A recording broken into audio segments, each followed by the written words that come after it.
This is my outfit for today. You see, when I woke up this morning, I actually had a fever. I did actually. I've actually got a couple of symptoms of the COVID, but I'm being very sensible and staying indoors. Haven't gone anywhere for 2 weeks, which is exactly like my social life regularly. But I was a bit chilly, so I thought I'd dress, rather Alaskan. Yes. And nothing quite says Alaskan weather like a 28-degree day. Yeah. It could also be because I watched RuPaul's Drag Race last night and they did a Frozen-inspired runway. And that resonated with me on like a spiritual level because last week I actually watched Frozen 2 for the first time. Oh gosh, it's so good. I've watched it like 7 times since.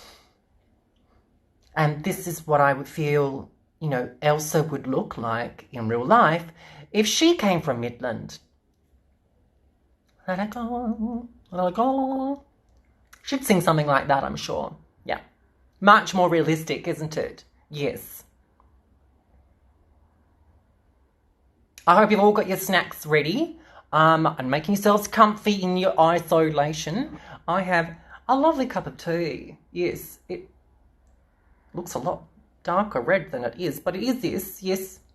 This one is actually strawberry, raspberry, and loganberry. I don't know Logan personally, but grateful for the berries. Cheers, Logan.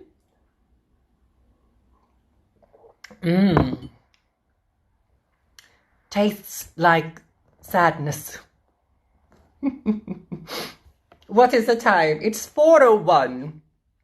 Just waiting for my mum to join. Julia and Max, where are you?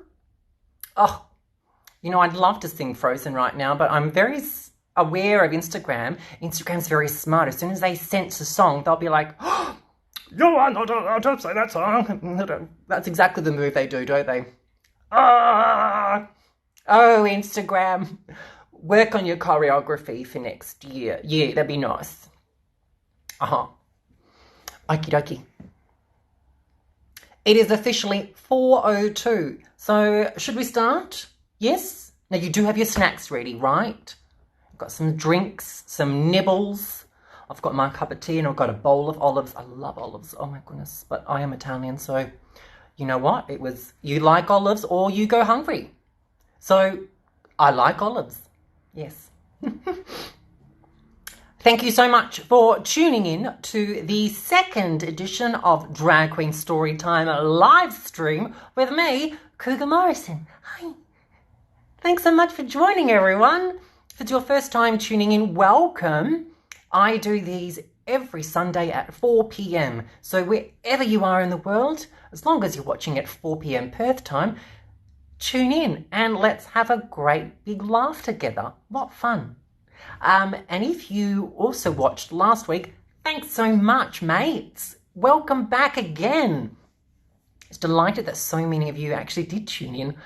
Because in isolation, it can get quite lonely. And I live by myself. So thankfully, I talk to myself. So I feel like there's lots of conversation just flowing around the room.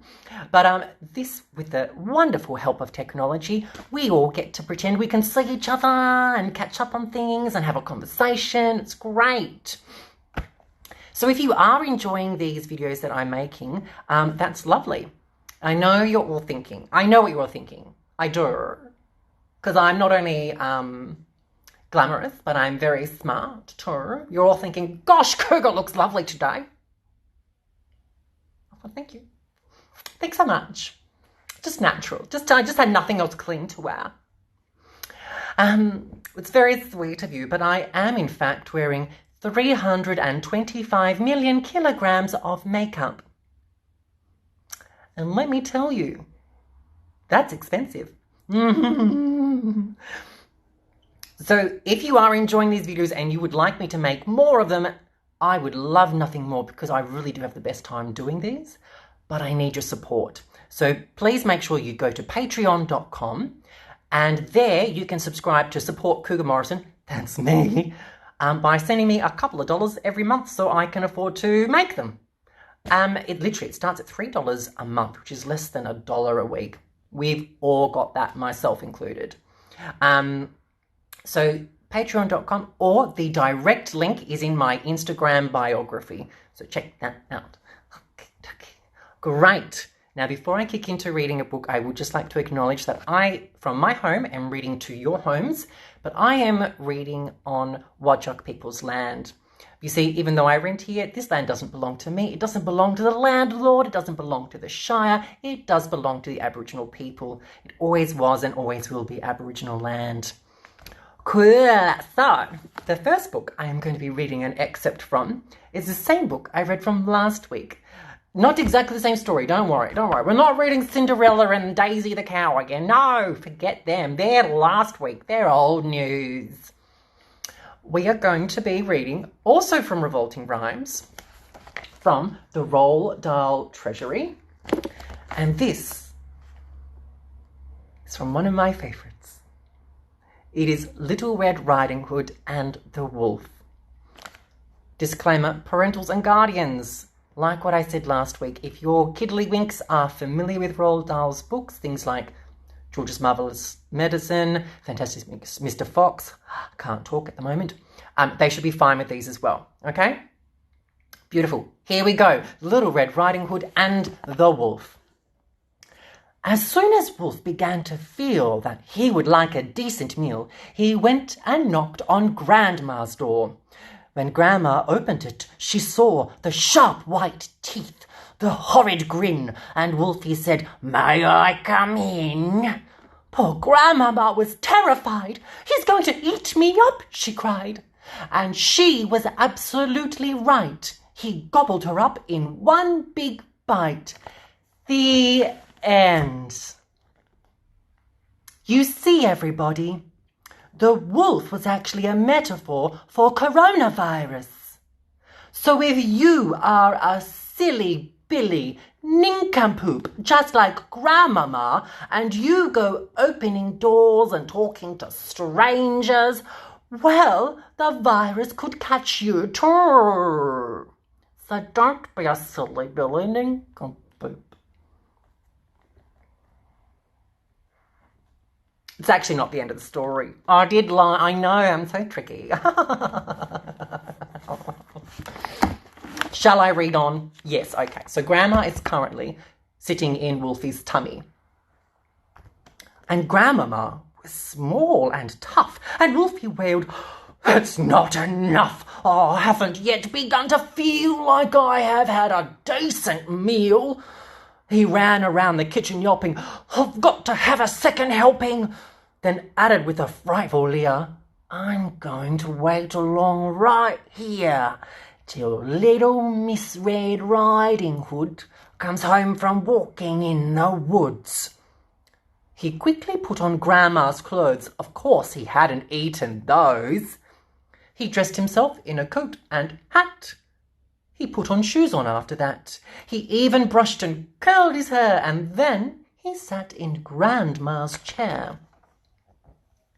In came the girl in red. She stopped. She stared. And then she said, "What big ears you have, Grandma." "All the better to hear you with, my dear." "What great big eyes you have, Grandma." "All the better to see you with, my dear." He sat there watching her and smiled. He thought, "I'm gonna eat this child. Compared with her old Grandmama, she's gonna taste like caviar." Caviar is fish eggs, and I think that's really stinky. Side note, I used to go to primary school with a boy who had like fish sandwiches every day, and he had very stinky breath. So if there are any wolves watching this thinking that children taste like caviar, it's not a good idea. Caviar is not great. What you need to get, some Eclipse mince, mate. That'll help a lot. All right. Then Little Red Riding Hood said, "But Grandma, what a lovely big furry coat you have on." "That's wrong," cried the wolf. "Have you forgot to tell me what big teeth I've got?" "Ah, well, no matter what you say, I'm gonna eat you anyway." The small girl smiles.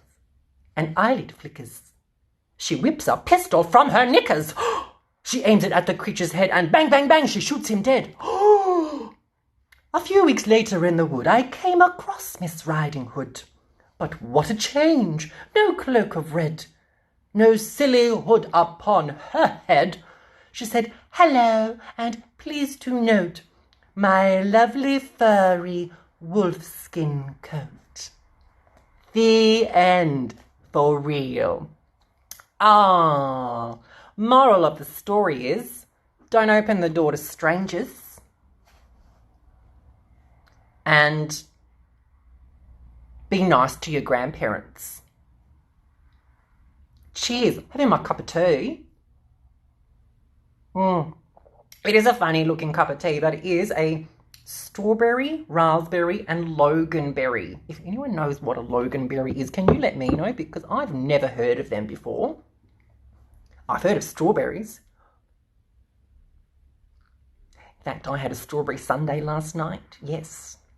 Maybe that's the wolf's problem. The wolf didn't know about Uber Eats. Oh, what a silly Billy nincompoop. Really? Have you had Uber Eats? I did last night. I got McDonald's Uber Eats, even though it's literally across the road. But, you know, I'm being sensible with isolation. And I got a large strawberry sundae. Oh, my God. I've just discovered them. I'm obsessed. And what else did I get? Oh, a large fries. Because fries are delicious. Yes. Gemma, if you're watching, Gemma Farrell, hello, is also, like me, a member of the Hot Chippy Forum, and we love chips. Yes, we do. Do you love chips? If you've got a recommendation on the best chips to get in Perth, please let me know, because once isolation is over and we can all go out and do things and see our friends again, I would love to get some chips with you all. So let me know where your favourite chips are from. Okay. Now, this one is also from Revolting Rhymes, and it follows on from the story we've just read. It is called The Three Little Pigs. That tea made me want to burp, and it's not a good time. I'm live from my living room. It's me with burps. Hope you're enjoying today's Dragqueen story time. The Three Little Pigs by Roald Dahl. The animal I really dig above all others is the pig. Pigs are noble. Pigs are clever. Pigs are courteous. However, now and then, to break this rule, one meets a pig who is a fool. What, for example, would you say if strolling through the woods one day, right there in front of you, you saw a pig who'd built his house from straw? The wolf who saw it licked his lips and said, "That pig has had its chips." The little pig began to pray, but Wolfie blew its house away. He shouted, "Bacon, pork and ham, oh, what a lucky wolf I am." And though he ate the pig quite fast, he saved the curly tail till last. Wolf wandered on, a trifle bloated. Surprise, surprise, for soon he noted another little house for pigs, but this one had been built with twigs. The wolf said, "Okay, here we go," and then began to blow and blow. The little pig began to squeal. He cried, "Oh, wolf, you've had one meal. Why can't we talk and make a deal?" The wolf replied, "Not on your Nelly," and soon the pig was in his belly. "Two juicy pigs," the wolf cried, "but still, I am not satisfied. I know full well my tummy's bulging, but how I do love indulging." Me too. So, creeping quietly as a mouse, the wolf approached another house. A house which also had inside a little piggy trying to hide. But this one, piggy number 3, was bright and brainy as can be. No straw for him, no twigs or sticks. This pig had built its house with bricks. "You'll not get me," Piggy cried. "I'll blow you down," the wolf replied. "You'll need," Pig said, "a lot of puff, and I don't think you've got enough." Wolf huffed and puffed and blew. The house stayed up as good as new. "If I can't blow it down," Wolf said, "I'm going to blow it up instead. Oh, come back in the dead of night and blow it up with dynamite." Pig cried, "You brute, I might have known." Then picking up the telephone, he quickly dialed as fast as he could the number of Red Riding Hood. "Oh, welcome back, Red Riding Hood." "Hello," she said. "Who's speaking? Who?" "Oh, hello, Piggy. How do you do?" Pig cried, "I need your help, Miss Hood." "Oh, help me, please. Do you think you could?" "I'll try, of course," Miss Hood replied. "What's on your mind?" "A wolf," Pig cried. "I know you've dealt with those before, and now I've got one at my door."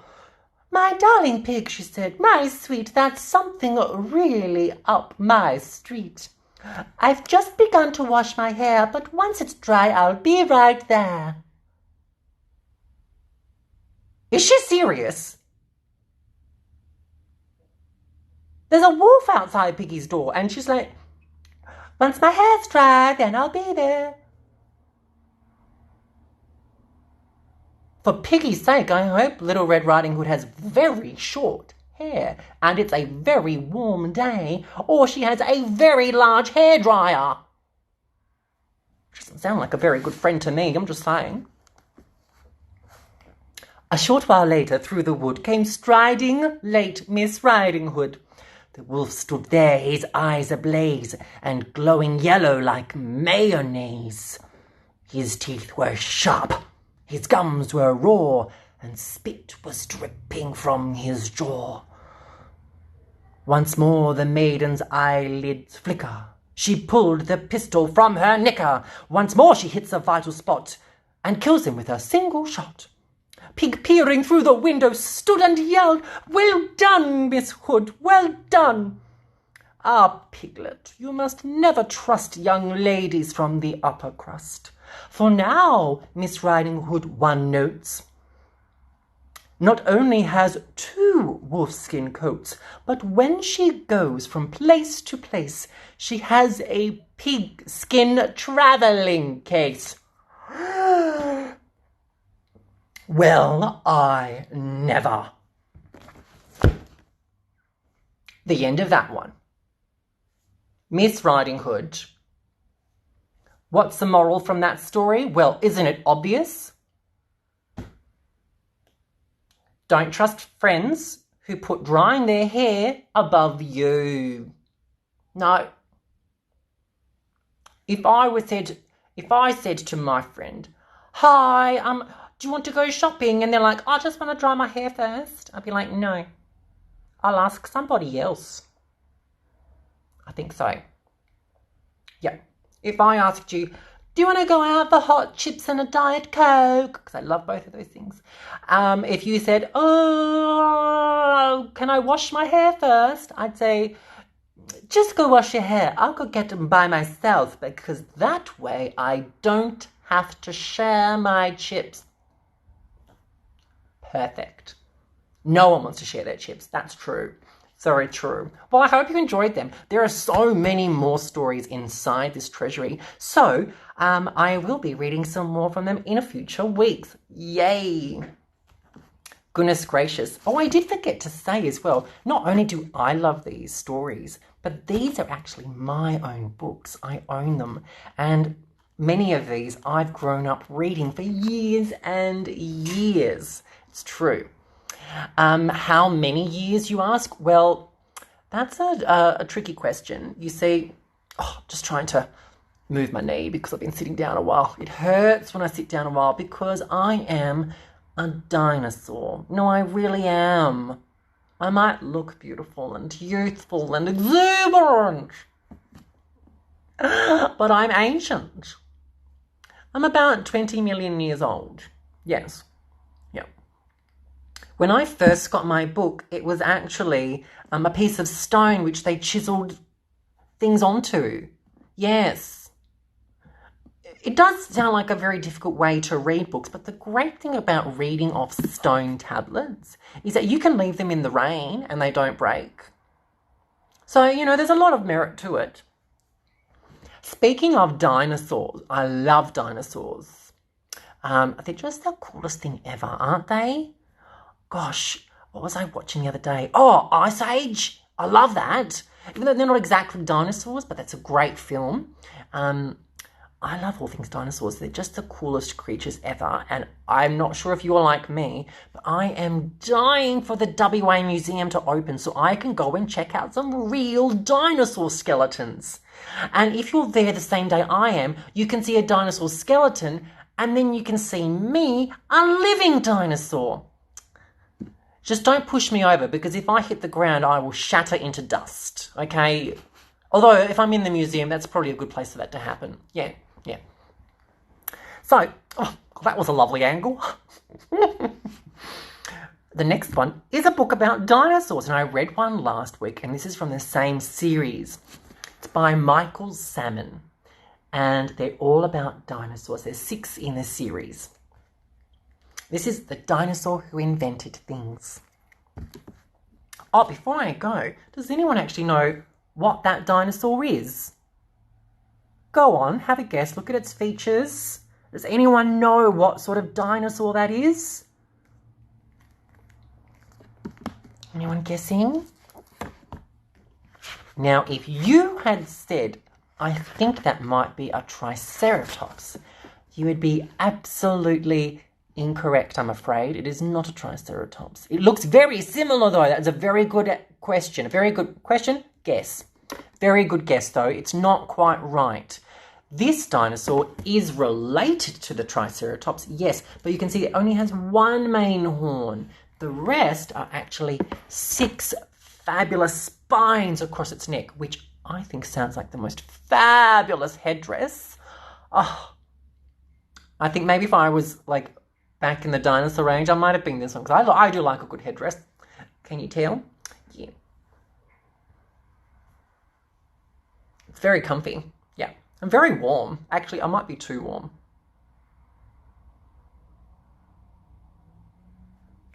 But this is not a triceratops. It is a Styracosaurus. Now, if you guessed that correctly, you are the smartest person that I know. In fact, you're probably the smartest person on this live stream. Well done to your... Have a snack. Cheers.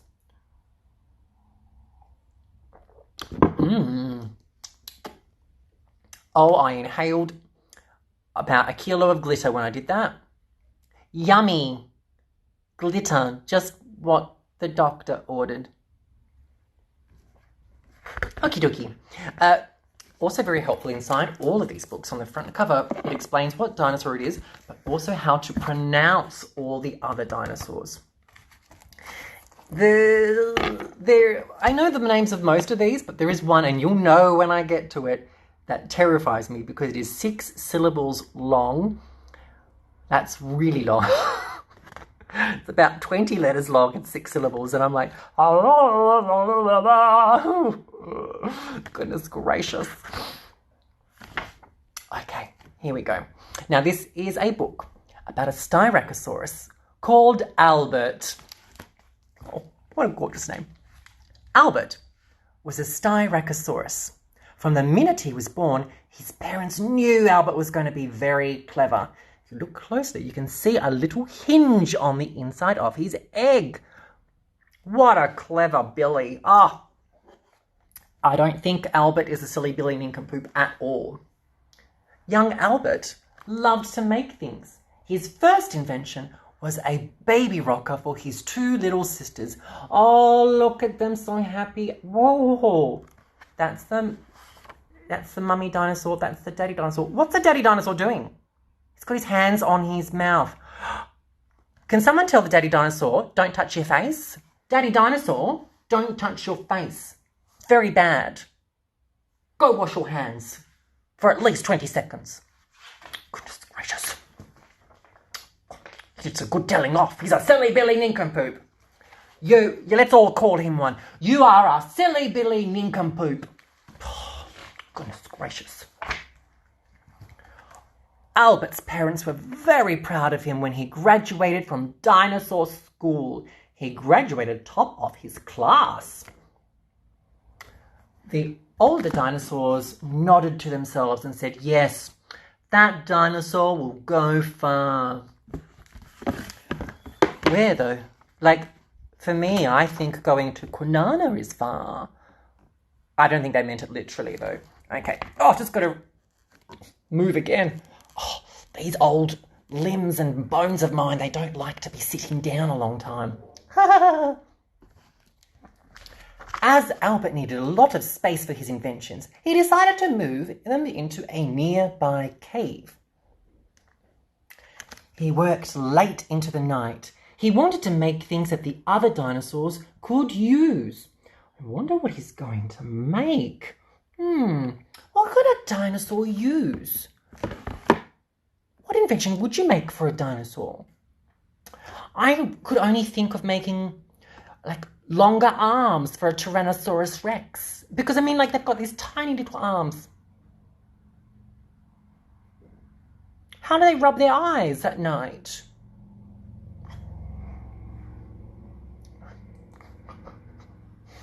Maybe one arm at a time. Albert, I hope you're making some of those. Let's hope. No, he didn't. The Ankylosaurus family were very pleased when Albert designed a bathtub and shower for them. Ooh! Bathtub? I don't have a bathtub. I'm very jealous, Ankylosaurus family. Using cold water from the stream and hot water from the volcanic streams, he was able to make their shower work for them. Oh, they're having the best time ever. They've got a scrubbing brush and some soap, and oh, there's a boat. That looks like so much fun. I want a bath. I don't have a bath in my apartment. Albert, make me a bath, please. What a bath. Albert made a stove for Mrs. Stegosaurus. It was made of stone, and to cook, all she had to do was to put hot volcanic stones underneath. Thank you, Albert, said Miss Stegosaurus. This will save me so much time. I don't know why Mrs. Stegosaurus is British, but she is. Oh, goodness gracious. Mr. Parasaurolophus, I got it. Mr. Parasaurolophus had trouble waking up in the mornings. He was always late for work. Me too. So Albert invented a machine that would tap him on the shoulder and help him wake up. Albert's inventions were very, very popular for a long time, but then things started to go bad. A very wet and upset Ankylosaurus stomped into Albert's cave and said, "Because of you, our cave has flooded." But in actual fact, they'd just forgotten to turn their taps off. Ankylosaurus, if you don't know how to use a bath, you don't deserve one. I should have their bath. Yeah, we're in agreement, right? Yeah, I get their bath. Thanks, Ankylosaurus. I'm going to have your bath now. Bye. Yeah, I've got bath bombs and everything. Mrs. Stegosaurus had put too many volcanic stones under her stove, and her dinner had burnt. Oh, no. It's all your fault, Albert, she said in her lovely British accent. Mr. Oh, damn it, how do I say it again? Mr. Parasaurolophus threw the remains of his waking up machine onto the floor. I hate it. I would rather be late for work, he said. Albert was sad. He knew his machines were good. It was just that the other dinosaurs didn't know how to use them. Then Albert had an idea. A really, really good idea for a great invention. Gosh, I wonder what it was. Albert invented the Dinosaur School for Inventors. What a great idea, Albert. Albert thought that if they all learned how to invent things, they might also learn how to use them. After all, said Albert, just think of all the fun things we'll all have to play with. Good move, Albert. The end. Terrific. So everybody, I so hope that you have enjoyed tuning in to Dragqueen Story Time with me, Cougar Morrison. Every Sunday at 4 p.m. Perth time, I'll be here. Don't forget to support me on patreon.com. The full direct link is in my Instagram bio. And with your support, I can keep making lots and lots of fun, fabulous, silly, laughing videos for you all that will help make your isolation a lot more enjoyable. And I'm going to really enjoy making them as well. Today we were reading from the Roald Dahl Treasury, excerpts from Revolting Rhymes, as well as The Dinosaur Who Invented Things by Michael Salmon. So I will see you same time next week, 4 p.m. Sunday. Before then, you can always catch every Wednesday my new series, Ways to Be Wiser Wednesday, which is exclusively on Instagram and Facebook as well. Thanks so much, everyone. That's it. Time for more snacks. Gosh, got a plan what to have for dinner. I'm going to take some photos in this outfit because I really like it. Before I do that, though. Thank you so much. Hope you're all staying safe. Wash your hands. Don't touch your faces. And don't be a silly Billy nincompoop. Bye.